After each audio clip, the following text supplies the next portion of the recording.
নমস্কার বন্ধুরা, কথার রসে ঘরে জানাই সকলকে স্বাগত। আবারও আজকে হাজির হয়ে গেলাম একটি পদ নিয়ে। খুবই সহজ এবং খুবই তাড়াতাড়ি হয়ে যাবে, ঝটপটও আপনারা বাড়িতে বানিয়ে নিতে পারবেন। যখন সকালে রান্নার একটু তাড়াহুড়ো থাকে কিংবা অফিস যাবার, তখন আপনারা এই রেসিপিটা ট্রাই করতে পারেন। খুবই কিন্তু ঝাল মশলা কম এবং খুবই কিন্তু স্বাস্থ্যকর। তো চলো তাহলে তৈরি করে নেওয়া যাক আমার সাথে। ভিডিওটি শেষ পর্যন্ত দেখার জন্য রিকোয়েস্ট রইল, স্কিপ করবেন না। তো প্রথমে তেল দিয়ে আমি তেলটাকে একটু গরম করে নিয়েছি, সাদা তেল দিয়েছিলাম, দিয়ে তার মধ্যে পনির, এখানে 100 গ্রাম পনির নিয়েছি আমি। পনিরটাকে সামান্য লবণ দিয়ে একটু হালকা ফ্রাই করে নেব। যখন একটু দেখবেন এরকম কালার এসে যাবে, তখন আমরা তেল ঝরিয়ে পনিরটাকে তুলে নেব। তারপর একটু হালকা উষ্ণ গরম জলের মধ্যে এটাকে রেখে দেবো। কারণ এখানে একটা টিপস দিলাম, কারণ এভাবে রেখে দিলে না দেখবেন যে পনিরের গায়ে ভাজার পর একটু শক্ত ভাব হয়ে যায়, কিন্তু এটা দিলে একদমই কিন্তু শক্ত ভাব হবে না। খাবার পনিরের ভাজার হয়েও গেলে তারপরেও কিন্তু এটা নরমভাবে এবং জুসিভাবে থাকে। তার জন্য একটু গরম জলে রেখে দেবেন, তাহলে শক্ত ভাবটা হবে না।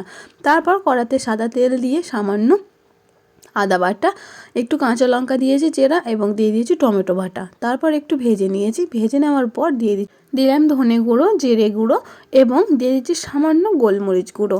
দিয়ে ভালোভাবে মশলাটাকে মিশিয়ে নিতে হবে। আর এখানে বলে রাখি, আমাদের বাড়িতে একটু অসহজ রয়েছে, তার জন্য আমি হলুদ, রসুন আর সরিষার তেল ছাড়াই আমি রান্নাটা করছি। আপনারা এখানে অ্যাড করতে পারেন। এবং যখন দেখবেন আপনাদেরও বাড়িতে হয়তো কোনো নিরামিষ দিন হবে, তখন আপনারা এইভাবে এই পদটি রান্না করে দেখবেন। সব সময় তো একই রকম করে খান, তো একবার আপনারা এই রেসিপিটা এইভাবে ট্রাই করে দেখবেন। খেতেও কিন্তু অসাধারণ লাগে এবং কোনো গ্যাস অম্বল তো হয়ই না, অনেকে যেটা হয়ে থাকে, এবং স্বাস্থ্যকর এবং খুবই মশলা কম, আর খুব তাড়াতাড়ি কিন্তু বানিয়ে নিতে পারবেন। তারপর আমি আলু দিয়ে দিয়েছিলাম। আলুটাকে একটু মিডিয়াম সাইজে কেটে নিয়েছি। আপনারা চাইলে এখানে ভেজেও ব্যবহার করতে পারেন, তবে ভাজার আর যদি সময় না থাকে তাহলে কাঁচা আলুটা জল ঝরিয়ে নিয়ে এভাবে দিয়ে দিতে পারেন। আবার পারলে এটাকে আলুটা সিদ্ধ করেও নিয়েও দিতে পারেন কিন্তু। তারপর আমি একটু সামান্য কাজু বাদাম আর একটু পোস্ত আর একটু যে চীনাবাদাম বাড়িতে থাকে, সেই চীনাবাদাম আমি বেটে নিয়ে দিয়েছিলাম। দিয়ে ভালোভাবে নেড়েচেড়ে একটু দুধ দিয়েছি।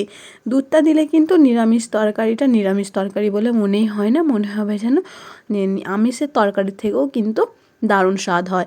তারপর যখন আমি ঢাকনা খুলে দেখলাম যে আলু সিদ্ধ হয়ে গিয়েছে, তখন যে পনিরগুলো আমরা ভেজে রেখেছিলাম জলের মধ্যে, সেটা কিন্তু অনেকটা শোক করে নিয়েছে এবং ফুলে ডবলও হয়ে গিয়েছে।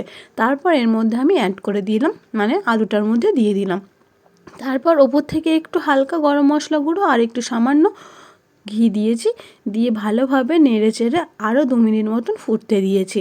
ততক্ষণ আপনারা আমার পরিবারের সদস্য হয়ে যাওয়ার জন্য রিকোয়েস্ট রইল, প্লিজ সাবস্ক্রাইব করে দেবেন এবং পাশে থাকা বেল আইকনটি অতি অবশ্যই ক্লিক করবেন, তাহলে সমস্ত আপডেট ভিডিও দেখতে পারবেন। তারপর একটি পাত্রের মধ্যে ঢেলে ওপর থেকে একটু ধনেপাতা ছড়িয়ে দিলাম। দিয়ে গরম গরম সার্ভ করুন এই পনিরের তরকারিটা।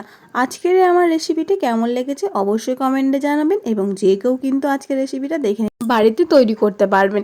তো ভিডিওটি শেষ পর্যন্ত দেখার জন্য অসংখ্য ধন্যবাদ। দেখা হচ্ছে পরের ভিডিও। ভালো থাকবেন, সুস্থ থাকবেন, টাটা।